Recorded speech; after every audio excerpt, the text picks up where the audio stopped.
Salve, salve, camaradas! Boas-vindas para o nosso tempo de papo reto. Todo mundo ouvindo bem aí? Todo mundo ouvindo na boa? Boas-vindas para todos e todas, camaradas.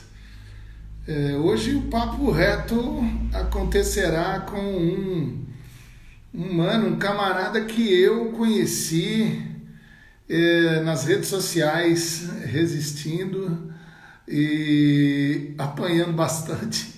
E foi interessante que começamos a caminhar juntos e ler e apoiar cada vez mais assim. E a admiração só foi crescendo. E aí eu falei, não, a gente tem que fazer um papo juntos. E ele aí, ó. Ah, que maravilha! Alexandre Tudo bom? Gonçalves. Tudo bem, meu camarada? Que Tudo, alegria! graças a Que Deus. alegria, que alegria. Alegria toda minha de estar aqui. Coisa boa, pastorzão. E olha só, pessoal, e é legal que a gente, Bertolt Brecht diz assim, vivemos os dias mais tenebrosos da nossa vida, mas esses serão os melhores dias das nossas vidas. E é exatamente por aí. Por Amém. quê? Porque a gente termina encontrando pessoas que lutam pela vida, que são religiosos, não são religiosos, mas terminamos encontrando outros religiosos de outras religiões, e o diálogo interreligioso é legal por isso. Você percebe muita gente boa lutando pela vida, mas como é bacana também quando você encontra os camaradas que daquela turma, da turma da sua caminhada, dos seus passos, né? A gente seguidores de Jesus de Nazaré e que tem essa luta pela justiça e essa convicção de que nós também somos a turma do amor, não a turma do ódio.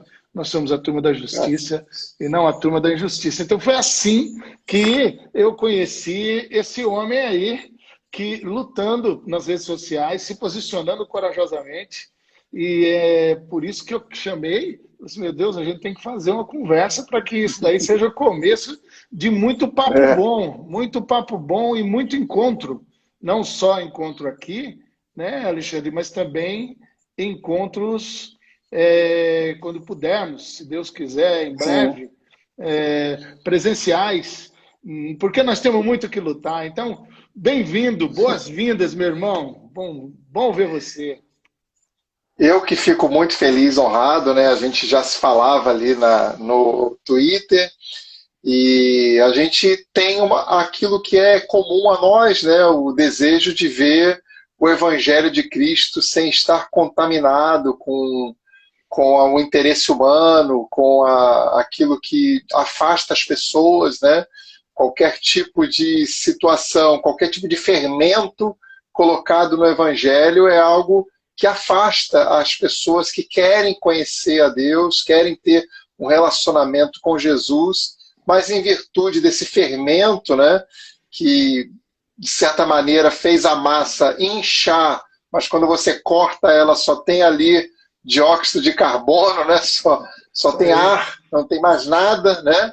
E a gente não quer isso, né? A gente quer que a massa cresça, mas cresça com vida, né? Que haja realmente, que você abra e veja vidas ali, né? Uhum. E foi nesse contexto aí que a gente acabou se esbarrando nessas situações todas, com outros irmãos também, né? Com os Sim. quais eu estava afastado há muitos anos, que eu não tinha mais contato, e reativei o contato com muita gente. Recentemente reencontrei o Eduardo Carpenter, que fazia Uhum. muito tempo que eu não via, que eu não Uhum. falava com ele, coisa assim, já de, sei lá, não vou nem falar quantos anos, não, são uns 25 anos atrás, sei lá, e Uhum. que eu fiquei muito feliz de reencontrar o Clemir e outros, né? Gente muito boa que já lutou muito, né? E que agora tiveram que, de alguma forma, fazer algo, né? Porque olha a situação que a gente está, né? Não é fácil, né? Não é Mas verdade? fico muito feliz pelo convite, pastor. Muito bom você estar aqui, pastorzão. Pessoal, o pessoal que me acompanha aqui, e você que vai assistir isso em outro momento, porque eu vou disponibilizar no IGTV aqui no meu Insta, mas depois eu passo para o meu canal no YouTube. Você que está acompanhando, é alegria poder apresentar. E olha só, vou ler um pouquinho para que você perceba com quem que a gente está batendo papo. É o nosso irmão querido em Cristo, que a gente não conhece. Como é bom poder conhecer os nossos manos, né? Olha o Paulista falando. Bom, como é bom conhecer os nossos manos e as nossas manas em Cristo Jesus. O Alexandre Gonçalves, pastor da Igreja de Deus há 26 anos. Foi também missionário da Jocum por 6 anos. Missionário em Cuba, trabalhando na formação e, na verdade, em plantação. Eu gosto muito dessa expressão, né? Plantação, planta, fruto, né? A plantação como jardineiro de Deus, plantando igreja nas casas em Cuba. Também trabalhou, olha aí, porque que vai percebendo porque que ele, de alguma forma, tem algumas palavras e algumas falas e um coração voltado para o lado do coração de Jesus, porque Jesus tem um coração voltado para... Não, Jesus tem lado. É bom botar na sua cabeça isso logo, antes que você fique aí passando vergonha. Jesus tem lado. E o coração de Jesus está voltado para um lado. E tem gente que faz isso. Ele trabalhou com os moradores de rua no Rio de Janeiro, no Balneário Camboriú, e agora está em Joinville lá. É policial rodoviário federal há 16 anos, diretor do sindicato, que eu gosto disso aqui, diretor do Sindicato dos Policiais Rodoviários Federais de Santa Catarina. É Santa Catarina, hein? É importante destacar, é importante destacar. É importante, bastante. Né? Vou botar isso aqui. Não é? Nesse momento ele está... olha que legal isso. Ele está num projeto, ele está criando aí um movimento orgânico chamado Cristãos Trabalhistas. Acho muito bom isso também. Onde está juntando católico, evangélico, que acreditam nas teses do Alberto Pasqualini, de um Estado nacional desenvolvimentista e de bem-estar social. É formado em Teologia, Letras, Direito e atualmente mestrando em Teologia no Seminário da Denominação, CEID, né? Muito bom, eu fiz questão de ler isso aqui para que você saiba quem é esse irmão e quando você vai olhando mais ou menos aí a história, é importante também ouvir gente que tem história, né? Não é só conversa, não é só argumento, que é legal ter argumento intelectual, ser bom de conceitos, mas eu sinceramente, eu curto muito gente que não só tem conceito, mas tem prática. Ou seja, está com o pé no barro e a gente olha e fala assim, não, esse aí já andou por onde diz que conhece. Isso é muito bom, então é muito bom mesmo. E o Arthur, que é o pároco, que agora entrou aí, já mandou um abraço para você. Arthur, meu amigão! Foi maravilhoso. Eu falando com o Arthur lembrou de falar assim, olha, tem que chamar o Alexandre. Eu falei assim, você conhece ele? Eu falei, conheço meu pai na fé. Ele falou com tanto carinho isso. Mas ele falou isso com tanto carinho. E então é um prazer. E a gente está aqui também. Eu tive um papo, uma live com o Arthur que foi esplêndido, foi sensacional, foi muito boa. Mas que bom, meu irmão. Mas, meu irmão, me diz uma coisa. Onde é que nós, cristãos evangélicos, fomos amarrar o nosso jegue? Pelo amor de Deus, olha a situação que a gente está. Eu estou exagerando? Como é que é isso? Como é que é isso? Que é isso que está acontecendo? Ou seja, pelo amor de Deus, vamos começar já o papo reto, já dando um bico no latão. Pronto.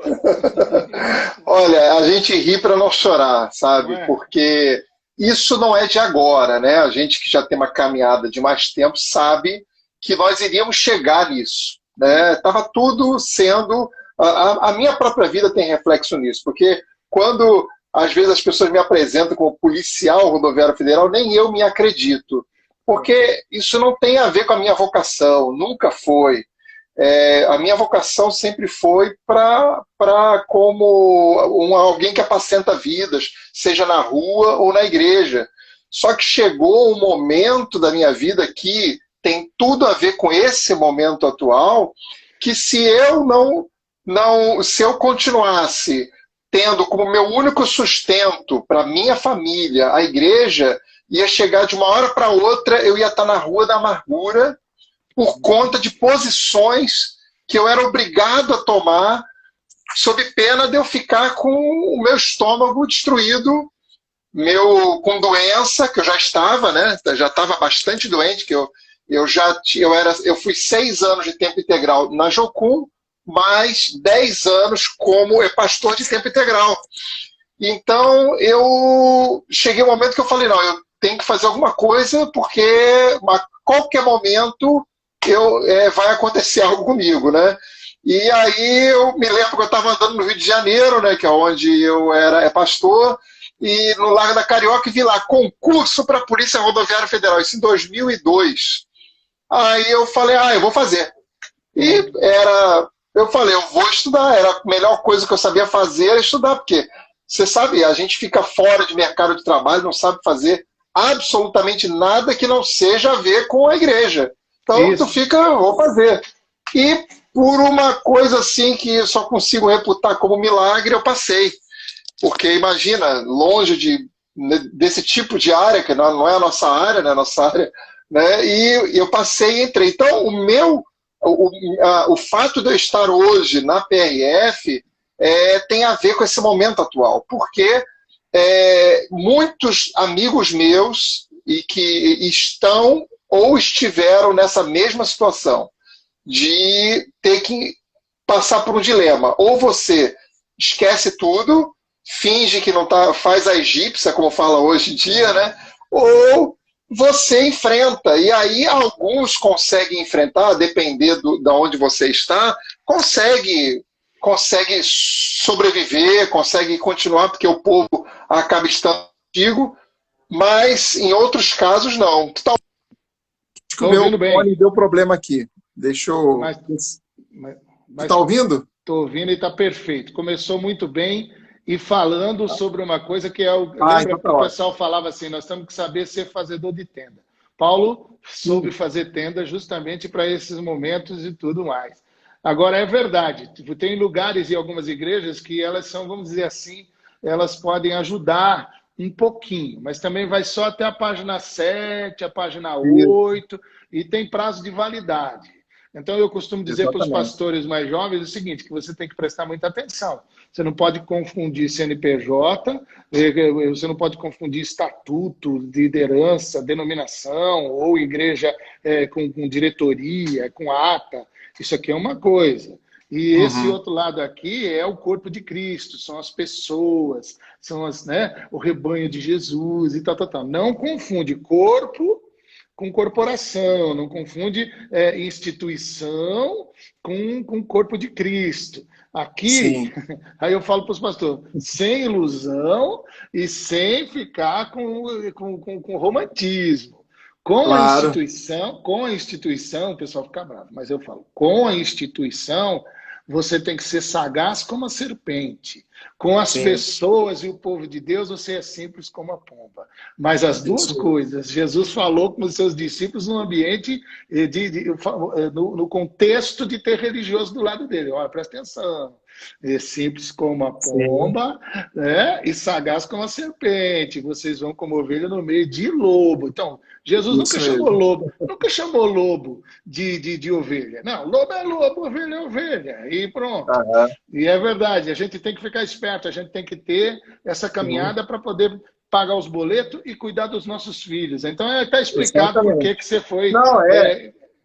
Esse é um conselho que eu dou aos seminaristas, sempre falo para eles, olha, faz teologia, mas faz outra coisa também, porque aí eu conto a minha vida, né? Você sempre, né, procura os dois para não ter problema. Mas o que ocorre? Eu fiz uma opção de não sair da denominação, ou seja, da instituição. Foi uma opção mesmo, uma opção que eu tenho em mim. Eu entendi que mesmo a instituição ela não tem dono, no nosso caso é uma instituição que é estatutária, né? Então ela não tem dono, ela tem eleição e tudo, então eles, para ocorrer algo comigo, eu teria que cair em alguma situação muito grave e tal, então o máximo que pode fazer é me colocar no canto, mas para quem entende que as ruas são a sua igreja, o canto não é nenhum problema. Eu não tenho esse problema. Então, se eu tenho a minha casa, eu abro a minha casa, eu tenho a rua, tem aqui 700 moradores de rua em Joinville, que a gente ajuda, que a gente está junto. Então, para mim, isso é o que eu preciso. Eu não preciso de mais nada além disso. E era onde eu queria apenas ficar. Eu não queria, assim, quero que muita gente me entenda, eu jamais queria entrar nessa guerra política. Eu não queria. E eu acho que vários pastores, na mesma situação, jamais queriam. Preferiam poder abrir sua casa, acolher as pessoas, ir para as ruas. Só que o momento agora é o momento que, se a gente se calar, a gente está sendo conivente. Porque o que ocorre? Naquela época, lá atrás, quando houve aquela primeira eleição, em 89, vários amigos meus da igreja votaram no Collor, vários pastores, amigos, e tudo bem, sem problemas. E, na época, eu e outros amigos votamos em Brizola, outros em Lula, sem problema, nenhum problema. Ninguém ficou inimigo de ninguém, ninguém foi dito, você é do diabo porque você votou nesse.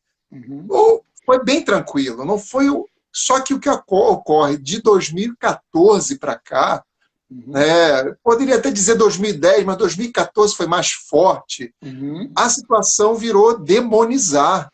E aí eu vi o que aconteceu com meu irmão, o que ele sofreu, vi o que começou a acontecer comigo, com a minha família, e aí eu vi, não, a situação agora está fora de controle, porque agora você não tem mais a opção de escolher. Eu respeito, assim, respeito tranquilamente os meus amigos que votaram no Bolsonaro. Tranquilo. É uma opção. Não vou demonizar ninguém por isso.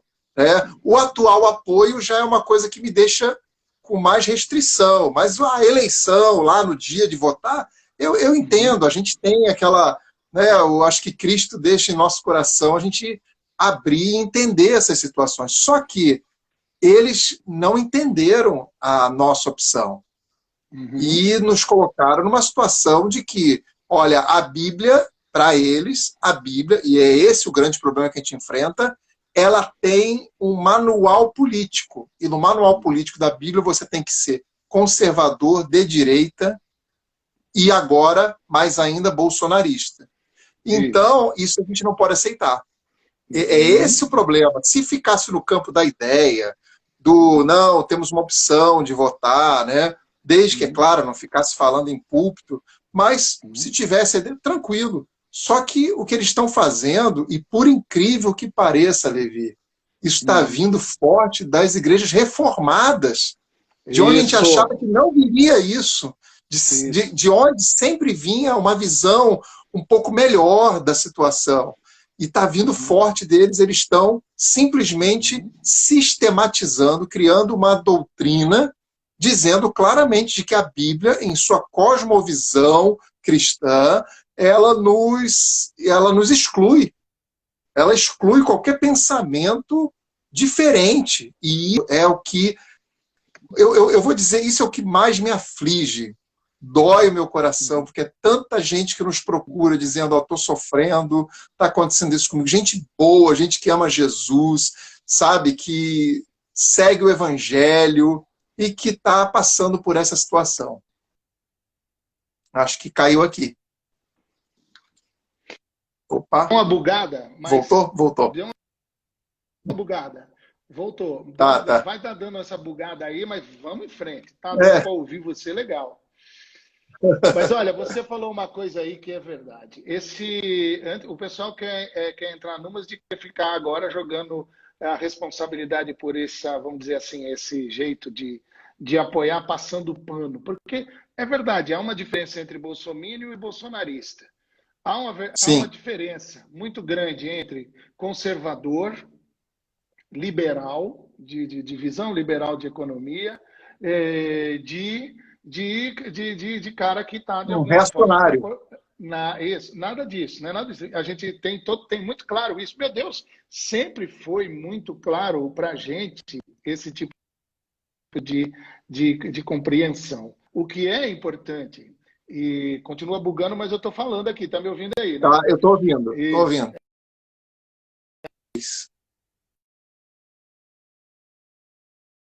Agora vai.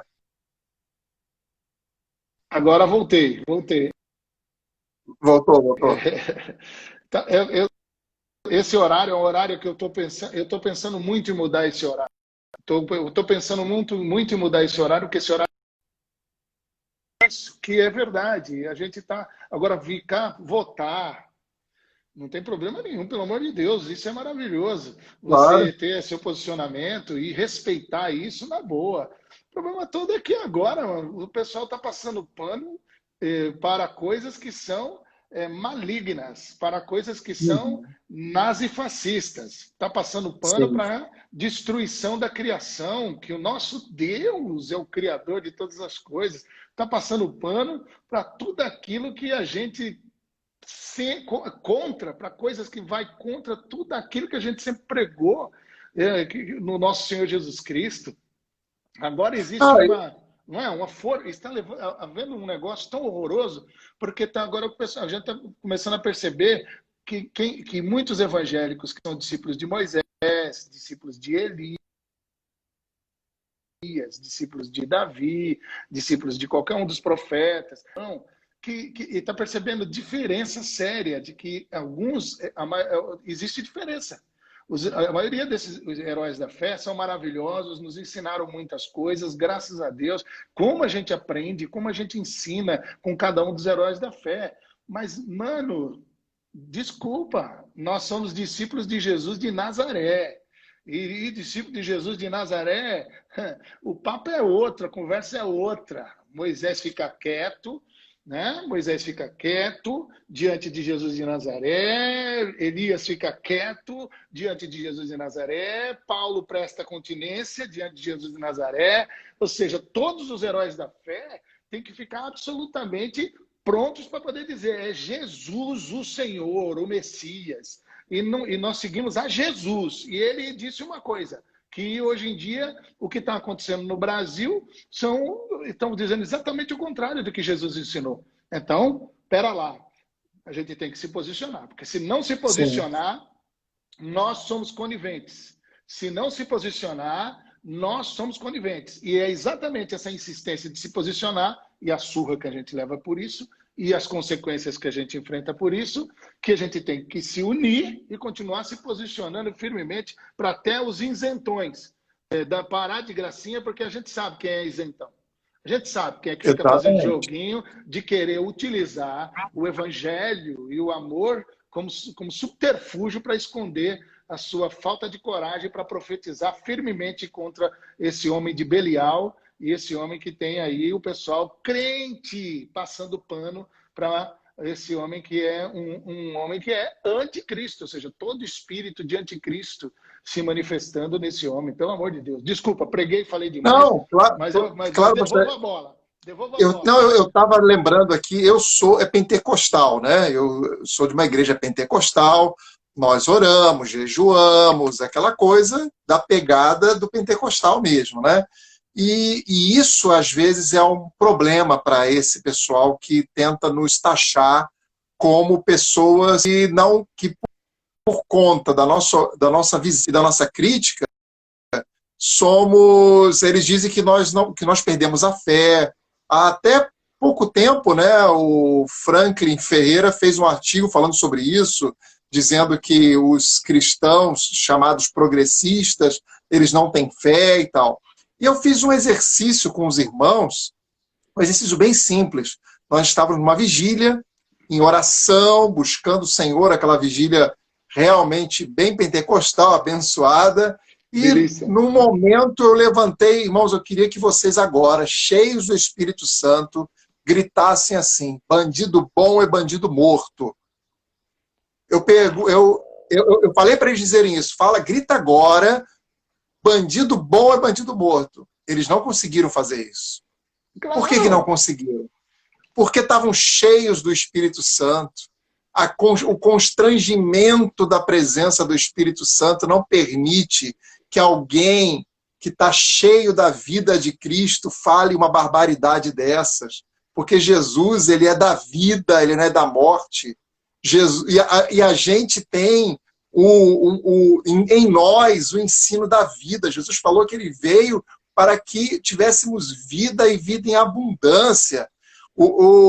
A igreja esqueceu do eu, porém, vos digo de Jesus. Jesus, como você falou, Jesus falou bem claro, ouviste o que foi dito, olho por olho, dente por dente. Eu, porém, vos digo. Pronto, acabou. Agora Jesus vai dar a interpretação clara dele, e é essa que nós temos que seguir, né? E então, essa é a nossa resistência, mostrar que somos cristãos genuínos, seguidores do Messias, seguidores de Jesus, amamos ele, queremos viver em santidade, queremos viver uma vida santa, e por isso nos indignamos quando o evangelho é maculado. Então a nossa questão não é política, nós não temos nada a ver com a questão política, nossa questão é o evangelho. É o evangelho que faz a gente se indignar e nos posicionar, né? E eu me inspiro muito, eu acho que vários de nós nos inspiramos em Bonhoeffer, porque justamente foi esse mesmo evangelho que fez ele sair de uma situação cômoda lá nos Estados Unidos, numa igreja maravilhosa que ele estava até conhecendo o pentecostalismo americano, numa igreja negra, estava maravilhosa a vida dele. Ele falou, quando ele soube do nazismo na Alemanha, e que a igreja luterana estava, inclusive, colocando suástica dentro dos seus templos, o que ele fez? Sai dos Estados Unidos, vai para a Alemanha para ser um mártir e lutar para que a igreja não se submetesse àquilo. Então, esse é o nosso exemplo de vida, né? É o nosso exemplo para a gente não esmorecer, para a gente saber que a nossa luta não é política, não queremos implantar nenhum sistema político nesse país, não queremos capitanear nenhum projeto pessoal, queremos simplesmente separar as coisas. O que é do Evangelho é para quem crê no Evangelho. Então, nós cremos no Evangelho, seguimos o Evangelho. Agora, quem não crê tem que ter a paz e a tranquilidade de viver de acordo com a sua ausência de fé. Eu não posso usar o Estado para querer impor uma moral ou uma fé, seja cristã ou seja de qualquer outro tipo de moral, né? Inclusive, isso também tem a ver com erros do campo de esquerda, que em muitos momentos quis impor uma moral de acordo com o entendimento deles. Nenhum tipo de moral, nem a moral cristã, nem outro tipo de moral deve ser implantada ou imposta através do Estado. Isso tem que ser livre, né? As pessoas têm que ter a liberdade, a ausência de fé tem que ser protegida e a fé também das pessoas tem que ser protegida. Portanto, a gente não fala de Estado ateu, porque um Estado ateu iria dar o pressuposto de que alguém que, por exemplo, segue as religiões de matriz africana e que tem como um dos seus hábitos litúrgicos sacrifício de animais, essa pessoa teria que ser condenada por crime, né? O crime contra os animais. E o Estado não é ateu justamente por quê? Porque ele protege esse culto, tem que proteger.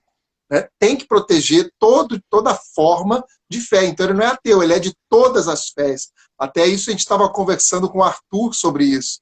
Ele é episcopal, sumiu agora a palavra, anglicano, né? Anglicano, e a igreja anglicana já foi a igreja estatal, né? E ele disse que mesmo na época que a igreja anglicana era estatal, ela de forma alguma deixava de proteger outras fés. Então, no Brasil, que não temos uma igreja estatal, nós estamos caindo num caminho perigoso de querer impor a moral cristã como sendo a moral que todos devem ter. E o perigo disso é que vai vir uma revolta. As pessoas estão se revoltando. E eles não vão separar quem estava fazendo isso de quem estava protestando.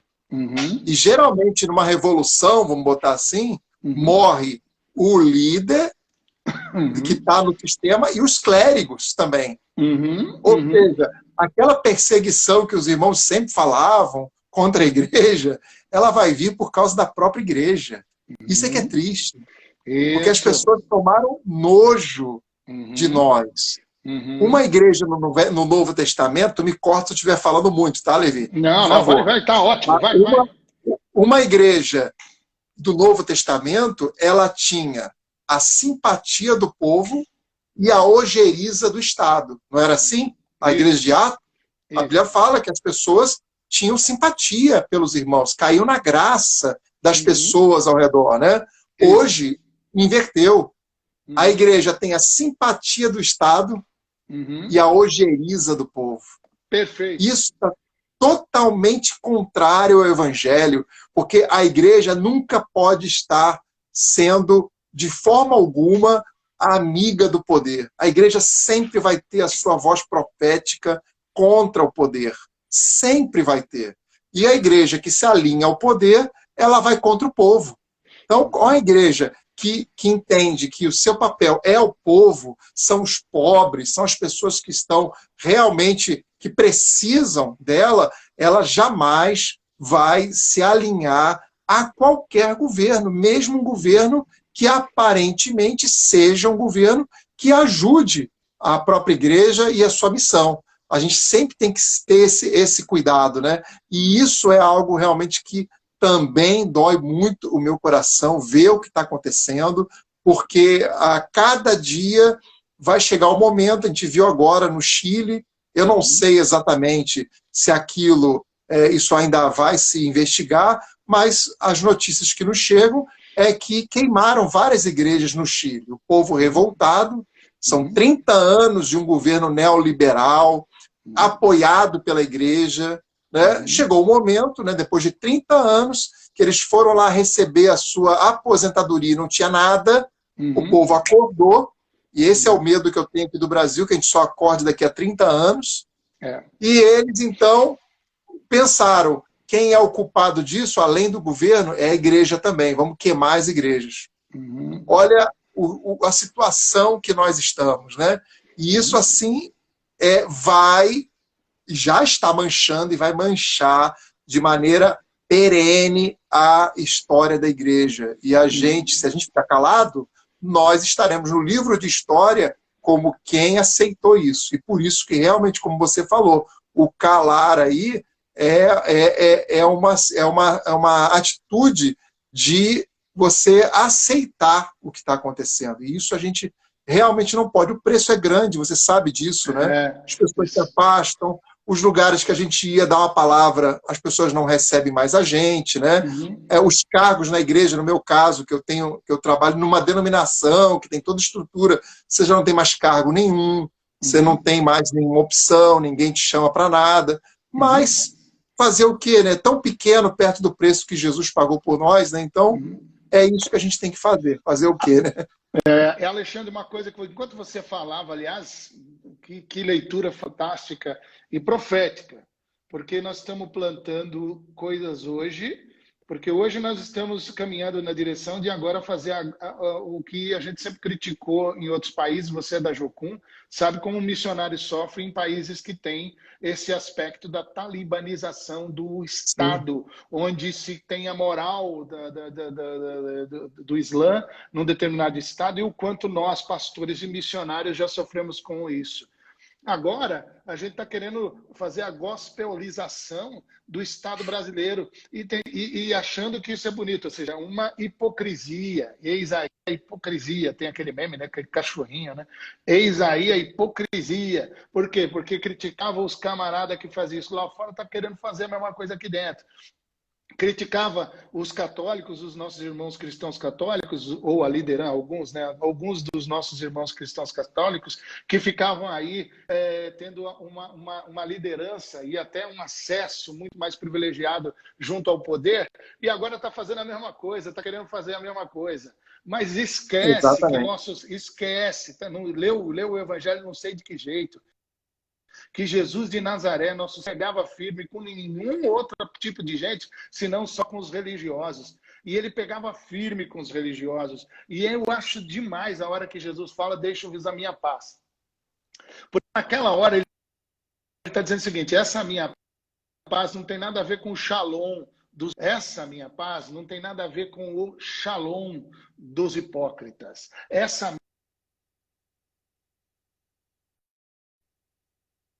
paz que eu dou para vocês não tem nada a ver com o shalom dos hipócritas e não tem nada a ver com a pax romana. Jesus está sendo claríssimo com isso. Ele está dizendo o seguinte, ó, aqui, ó, e vocês, essa raça aí de religioso hipócrita, que está junto com o poder do Império Romano, eles fizeram um mix de um shalom que não tem nada a ver com meu pai e com a pax romana. A minha paz não tem nada a ver com isso. E os apóstolos entenderam isso. Tanto entenderam que quando a igreja primitiva, você falou perfeitamente, ela caía na graça do povo e na ojeriza do Estado. Tanto que todos foram perseguidos e foram torturados. Então, isso está muito claro, o evangelho está claríssimo com relação a isso. E nós não podemos nos calar, não podemos de jeito nenhum abrir mão de continuar, inclusive chamando a atenção de quem está calado, para que possa se posicionar e que Deus tenha misericórdia do nosso país. Porque é sério isso. Estamos plantando, as pessoas estão ficando com raiva. Mas agora eu quero que a gente vá para um outro lado que você começou e eu quero agora que a gente vá direto para lá. A gente me perguntaram, os jornalistas aí me perguntaram umas coisas, e aí me perguntaram se o Brasil sofria de cristofobia. Aí eu falei assim, não, o Brasil não sofre de cristofobia. O Brasil não sofre, não tem cristofobia no Brasil. Deus nos livre de um dia ter, mas não tem. O que tem? O que tem é o quê? É preconceito, generalização e desrespeito obtuso de uma classe intelectual política, alguns da esquerda e alguns progressistas, que são preconceituosos com os evangélicos, generalizam, jogam todo mundo na vala comum e no mesmo saco, e eles são absolutamente tolos na maneira de tratar com isso. Quando eu falei isso, e o jornalista escreveu tudo direitinho, e eu tenho repetido isso em tudo que é canto em todo momento. Por quê? Porque a gente leva pau. Aí eu falei assim, cristofobia sofremos nós que resistimos a esse tipo de... Dentro do nosso quintal, não nos sentimos representados com essa turma, e essa turma bate na gente, nos persegue, se deixar, vão agir para que a gente perca emprego, para que a gente, inclusive, não entre mais em canto nenhum. É assim que eles jogam. E nós, então, se tivéssemos alguns de nós estamos sofrendo cristofobia dos evangélicos. Isso sim, nós que somos caras que não estamos na deles, que não estamos com eles e não entendemos que eles são os que nos representam. Então, vamos falar um pouco sobre isso e também um pouquinho da intolerância de alguns pastores que, com razão, alguns líderes que, com razão, lutam para defender os diferentes, mas estão muito ligados à pauta identitária, e às vezes fica mais ligado à pauta identitária do que a defesa do diferente, seja quem ele for. E a gente também toma cacete desse tipo de gente também. Não estamos querendo dizer que nós somos melhores, nós estamos querendo só dizer o seguinte, será que tem alguém que a gente possa se juntar, que não esteja dando pau na gente, não esteja pegando a gente? Fala um pouco sobre isso aí. Não, então, isso é um problema que a gente sente na nossa pele, porque a gente já paga um preço alto por se posicionar hoje em dia. Se você diz que você se opõe ao atual governo, você já é chamado de comunista pelos seus irmãos, mesmo que você nunca tenha sido comunista na sua vida.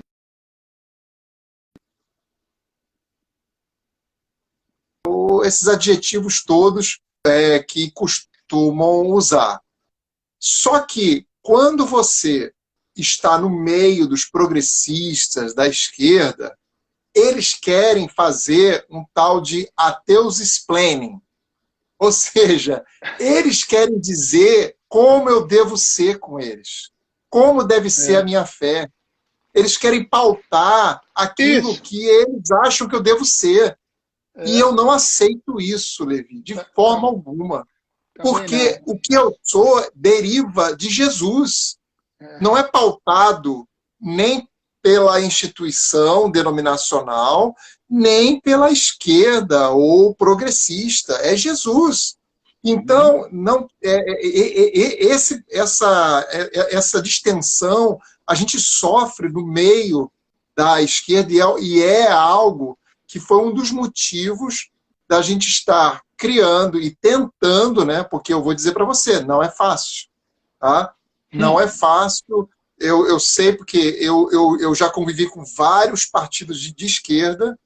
O meu irmão foi fundador do PSTU em Florianópolis. Eu já tive bastante envolvido com muita gente do PT, a minha esposa é filiada, né? E hoje estou muito envolvido com o PDT. Olha, só muda a sigla, mas a dificuldade de nos enxergar como quem está ali para dizer, olha, nós somos 87% dessa população aqui do país. Discordamos bastante deles, mas a gente precisa também ter um cuidado de sermos humildes, sentar no banquinho no mesmo nível e conversar. Por quê? Há pouco tempo agora, por exemplo, eu me lembro de uma vez de ouvir o Ciro, foi acho que em 2018, se referindo aos evangélicos, ele disse assim, não, mas é porque os pastores enganadores, essas pessoas são manipuladas pelos pastores, né? E eu olhei aquilo, cara, pô, que desrespeito isso. Porque não é isso, não é bem isso. Tem alguns assim, mas não é isso. As pessoas estão indo por outro processo. E aí fomos conversando, tentando mostrar. Não, aí mudou um pouco. Eu até falei, melhorou. Ainda não é o ideal, melhorou. Falou assim, não, eles estão lá por uma questão de pertencimento, porque lá eles se sentem pertencidos. Beleza, mas não é só isso. A questão é que nós somos livres para ter nossa fé. Essas pessoas têm a sua fé. São pessoas que a gente tem que respeitar essa fé. E não é por uma questão sociológica, não é só isso. É uma questão de atração, é por Cristo. Teve gente que está em qualquer dessas igrejas, até as neopentecostais, o que for, estão lá porque tiveram uma experiência com Deus. Algo que o materialismo não vai conseguir explicar. E isso tem que ser respeitado. E esse respeito, muitas vezes, nós não temos para nós, né? E há pouco tempo mesmo, eu me lembro, numa situação que eu estava colocando o nosso ponto de vista, de que éramos contra qualquer tentativa de revolução armada, porque isso não tem a ver com o evangelho e tal. E o pessoal, alguns me chamaram de fascista. Eu falei, não é possível, gente. Onde é que nós estamos? Né? A gente está ali falando do Evangelho, dizendo que o Evangelho, eu costumo dizer, com o intuito de criar pontes, fala, gente, não confunda o conservador com reacionário. Vários cristãos são conservadores. Eu mesmo tenho um pé no conservadorismo. O conservador, ele não quer rupturas. Ele quer que a mudança...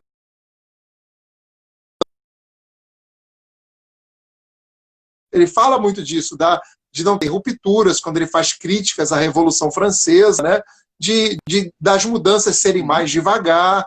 Esse é o conservador, ele não é contra a mudança. Tanto é que busca a independência dos Estados Unidos, né?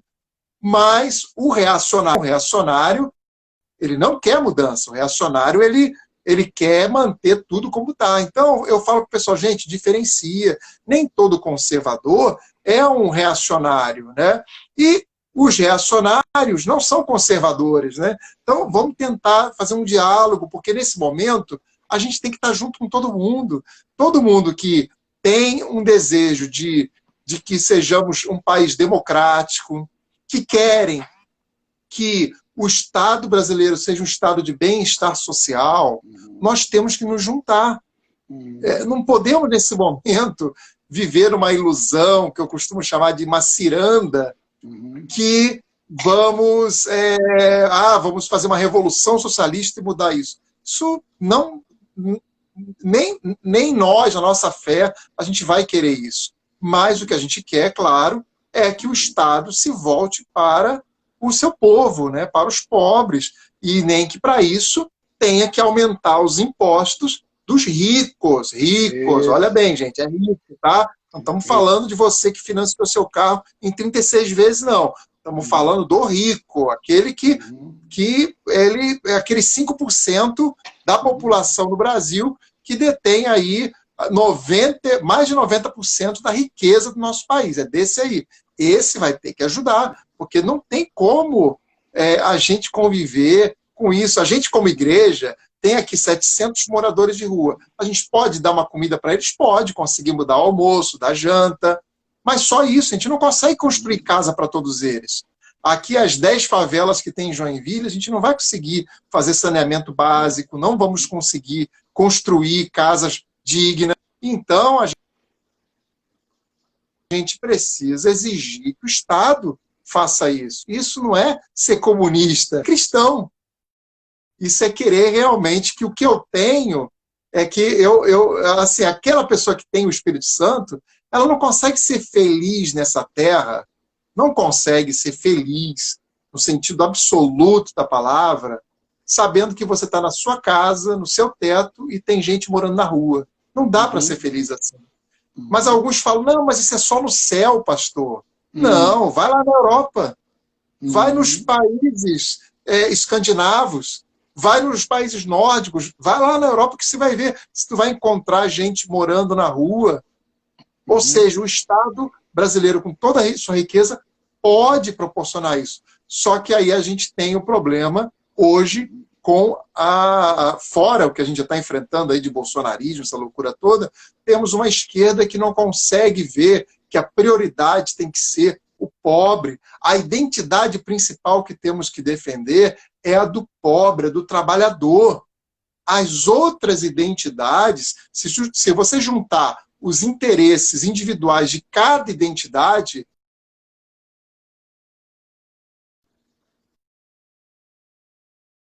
tá? Ou seja, eu sou contra a defesa de minoria de forma alguma.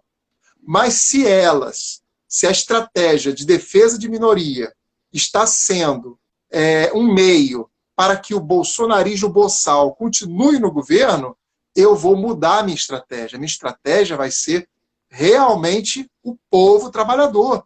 E depois, quando a gente retomar a democracia, que foi perdida desde o golpe, que nós não temos a democracia plena, né? Porque quem não consegue, nesse momento, ver que foi golpe, ainda que teve os seus motivos políticos, é um absurdo, porque realmente houve um golpe. Então, a democracia foi golpeada, nós estamos num momento que a gente não pode chegar a chamar de estado de exceção, mas é quase isso, e que, quando a gente restaurar realmente uma democracia plena, com cada poder funcionando de sua maneira correta, né, a gente então pode lutar para que essas minorias possam ter a sua representatividade, os seus direitos legítimos realmente colocados em pauta. Porque, por exemplo, eu acompanhei bastante a eleição no Rio de Janeiro, né? A última, quando o Freixo foi para o segundo turno com o Marcelo Crivella. Só que o que acontece? No imaginário das pessoas, o Freixo representava tudo de ruim para os crentes. No imaginário deles era isso. E o Crivella representava toda a defesa da moral cristã e tal. A gente sabe que isso não tem nada a ver.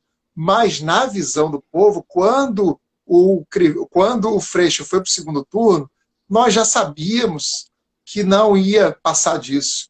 Porque, justamente, esse aspecto moral que é utilizado para nos derrotar.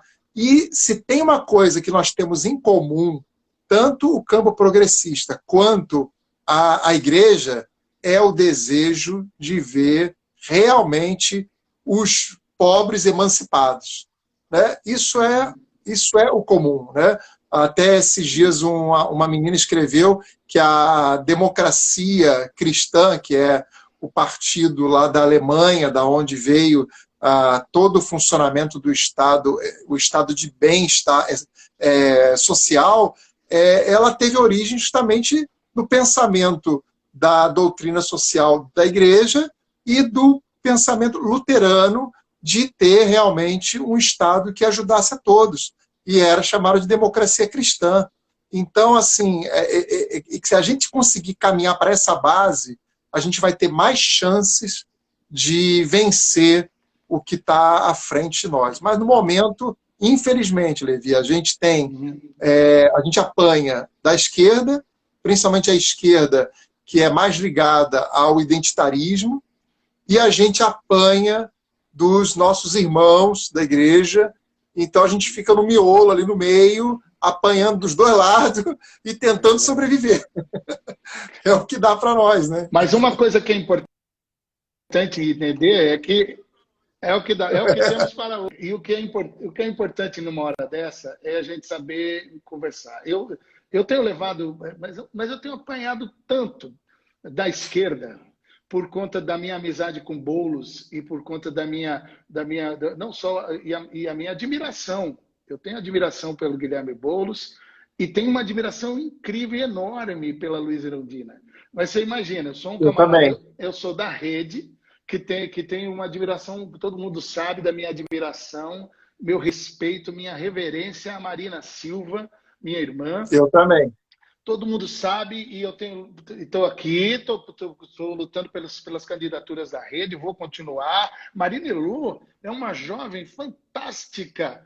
Mas, meu irmão, eu sei que tem muita gente que eu converso, que eu conheço, que não vai votar no Boulos jamais. Por quê? Porque tem esse pensamento que você acabou de falar, que fez com que o Crivella vencesse lá no Rio de Janeiro, mas não é só lá, está em tudo que é lugar.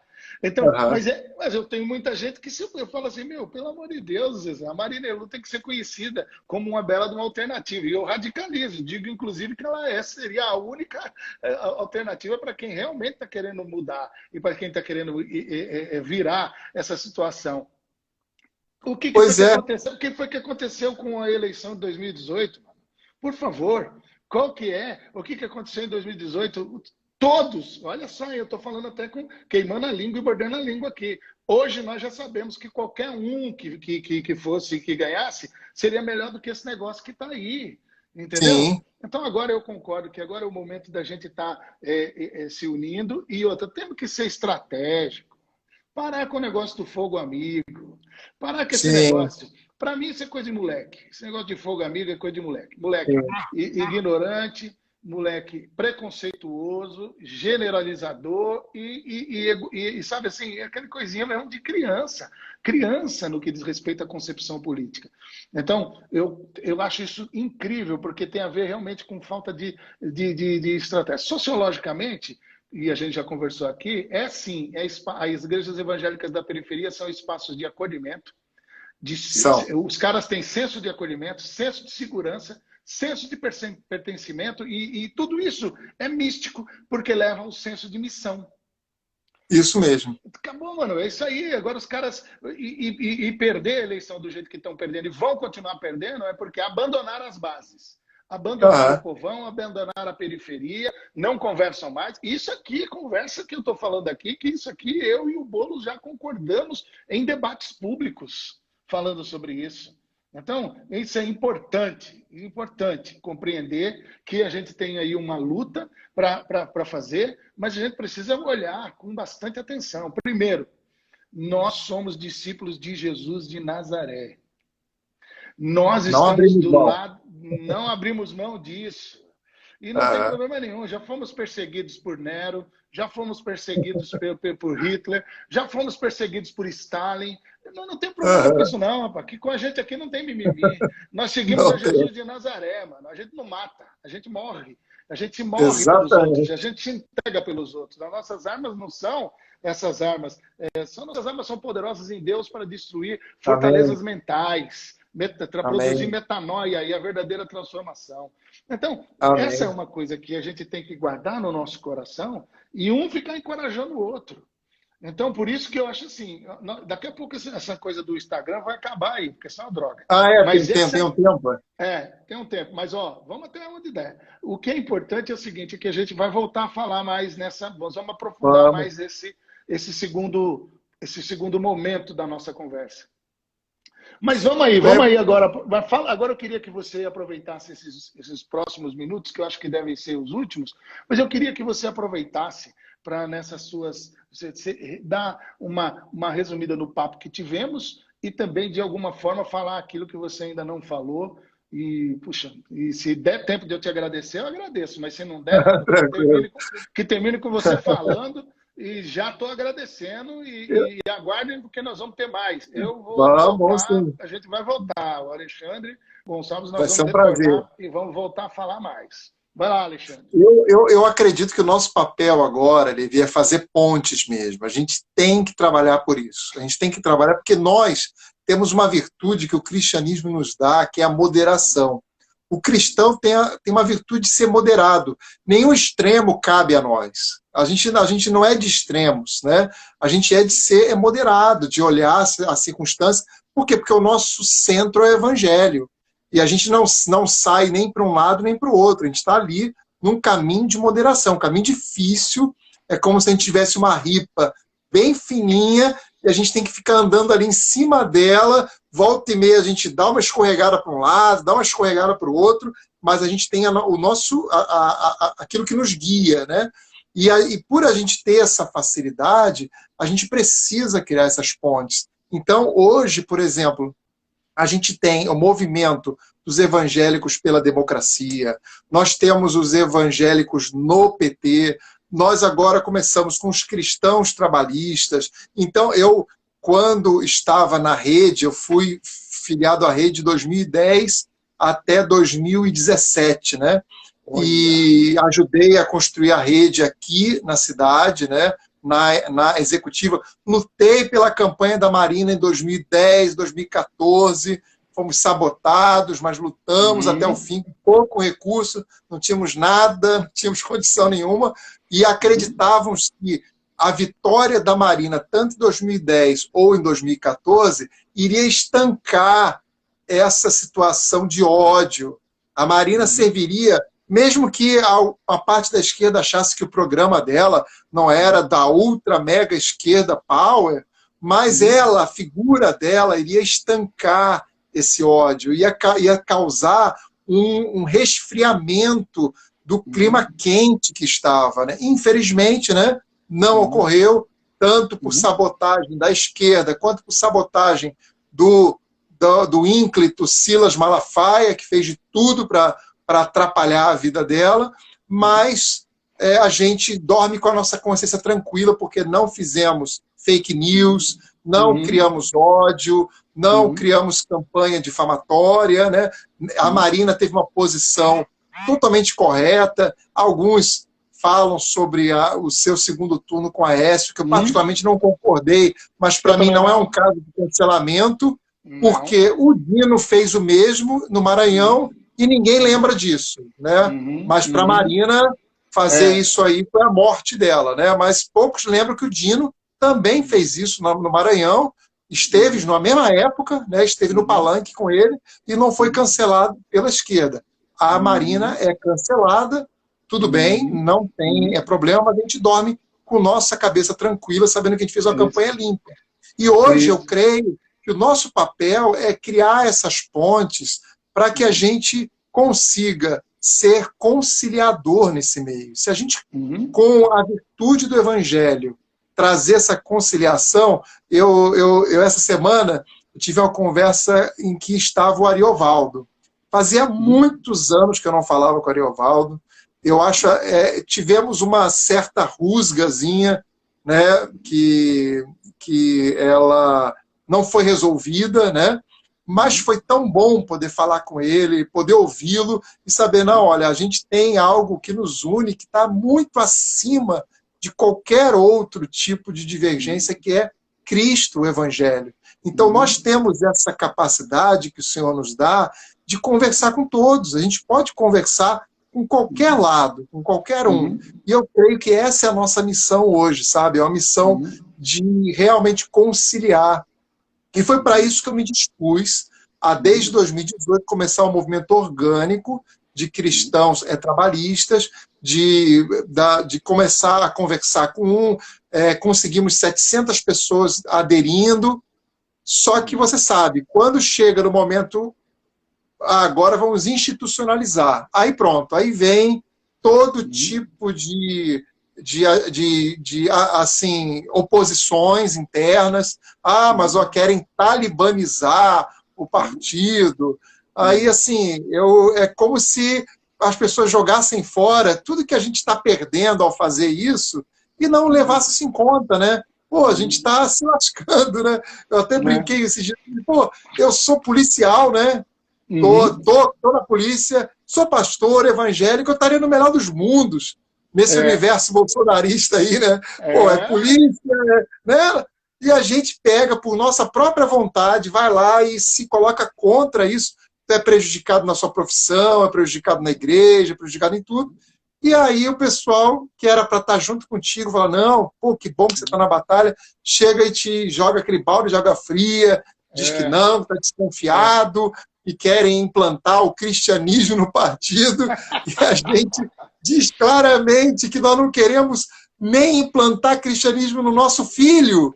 Cara, eu não quero obrigar meu filho a seguir o que eu creio, eu quero que ele siga baseado naquilo que ele vê, na sua experiência, né? Eu vou querer fazer isso no partido? Esse pessoal é louco? Nunca, né? Eu não vou fazer isso com ninguém, cara. Mas, viu, Alexandre, isso é ignorância. Isso aí é ignorância. A pessoa é ignorante. Ela ignora as coisas e fala que não sabe. Não conhece a nossa história, não sabe de nada. Agora, o que é importante é isso. Eu também acho que a gente tem essa caminhada do diálogo, de fazer as pontes. Vamos continuar fazendo isso. Vamos continuar com paciência com os menininhos e as menininhas bravinhas da esquerda.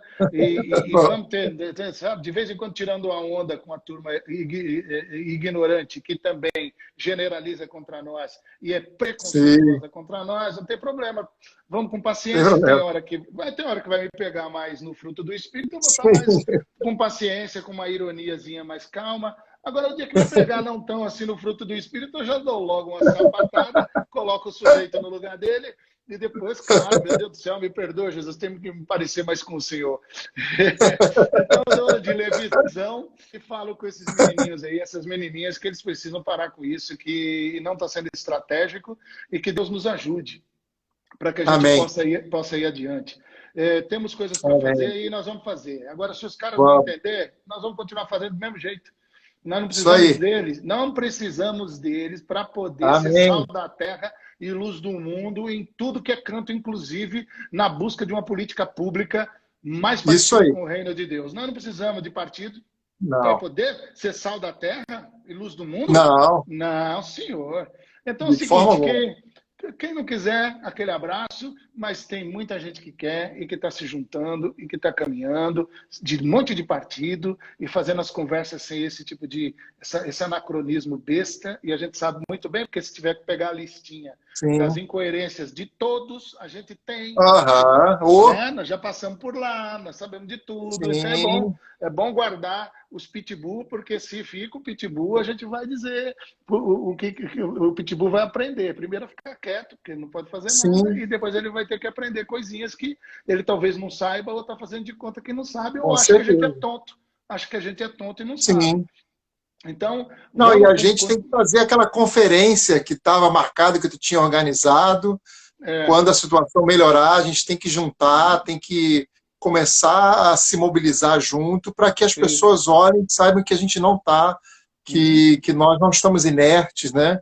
Acho importante a gente tomar esse espaço para o ano que vem, se Deus quiser, com vacina, com as coisas um pouco melhores, a gente conseguir se juntar e fazer isso juntos. E nós vamos fazer juntos, se Deus quiser, Ele há de querer.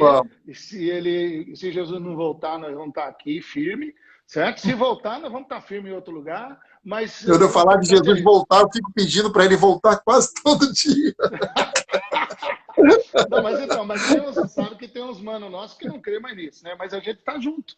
Não tem problema. A gente tá junto com quem. Eu só não quero.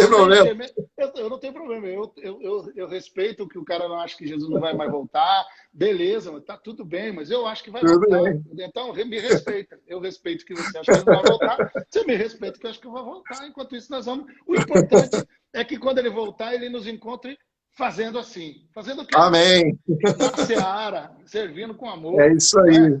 E você não sei se você sabia, né? O importante nisso tudo é a gente continuar tocando o barco e fazendo as coisas sem também deixar de lado nossas raízes. Só que eu vim da Assembleia de Deus, eu tenho uma raiz penteca. Você tem a raiz pentecostal? Ô, glória! Opa! E essa caminhada nós vamos continuar pregando o evangelho de maneira fervorosa, continuar. Eu respeito quem não jejua. Então me respeite Claro. o Juju. Eu respeito quem não faz vigília, que acha que não tem sentido. Então respeita a gente que faz vigília, oxente. Tá Claro. certo? Então todo mundo se respeitando, acho que a gente consegue se juntar para lutar, Sim. como a irmã está dizendo aí, não pactuar com o mal. Isso Seja aí. onde ele estiver. Onde estiver o mal, Exatamente. onde estiver toda ação maligna contra qualquer manifestação de vida e desrespeito à dignidade humana e desrespeito à alteridade humana, onde estiver isso, nós vamos resistir em nome de Jesus e vamos dizer está errado. Amém. Tá certo? E é bom que os caras que acham que porque a gente está dizendo aqui que nós temos o espírito de moderação, os isentões não venham se animar, não, porque nós aqui é o seguinte, a gente profetiza com muita moderação, mas que a gente profetiza, Sim. E nós não vamos deixar de dizer que é fascista, é racista, é maligno e é de Satanás. A gente vai com muita moderação, tá vendo a minha moderação? Com muita moderação, mas nós vamos continuar sendo firme nisso para poder falar. Não vai faltar de vez em quando recebendo umas notificações extrajudiciais, eu já recebi 2. Então pronto. E seguimos. Ô, Alexandre, que maravilha. Meu irmão, muito obrigado. Eu que agradeço. Que conversa gostosa, conversa muito boa. A gente precisa disso porque isso alimenta a nossa alma, sabe? Porque muitas vezes nós nos sentimos muito sozinhos. Então é muito bom conversar, porque a gente é mutuamente edificado. E eu aqui estou sendo edificado, né, em saber que tem alguém, né, que eu não estou em contato físico aqui, mas eu sei que tem o mesmo espírito que está em mim. Né? Então isso aí me alegra muito, enche meu coração. Amém. E nós vamos continuar fazendo mais conversas. Se Deus quiser, vamos nos encontrar presencialmente em muitos encontros. Vamos entrar nos movimentos, vamos articular sim, com sabedoria, com muito discernimento, nós vamos continuar articulando. Cada um faça a sua articulação do jeito que quiser. Sim. Não tem problema nenhum. Se quiser, nós vamos estar sempre prontos para poder dizer, é contra alguém que está atacando a vida? Pode contar com a gente. É contra o racismo? Pode contar com a gente. É contra o cara que está oprimindo o pobre? Pode contar com a gente. Está querendo fazer trazer imposto para as grandes fortunas? Pode contar com a gente. Tamo junto. Pode contar com a gente. Agora não vem com frescura, não, porque também a gente vai falar assim, pode parar com esse negócio, rapaz. Nós temos mais o que fazer do que ficar com essas frescuras. Não é? Com certeza. Então, que Deus te abençoe. Tamo junto. Para você também, pastor. Rapaz, parece que a gente já se conhece há muito tempo, mas acho que ficou reservado para esse tempo. Graças a Deus. Graças a Deus. Um abraço, meu amigo. Um beijão para você, tá? Deus abençoe. Obrigado de coração. Valeu. Tchau, tchau. Tchau.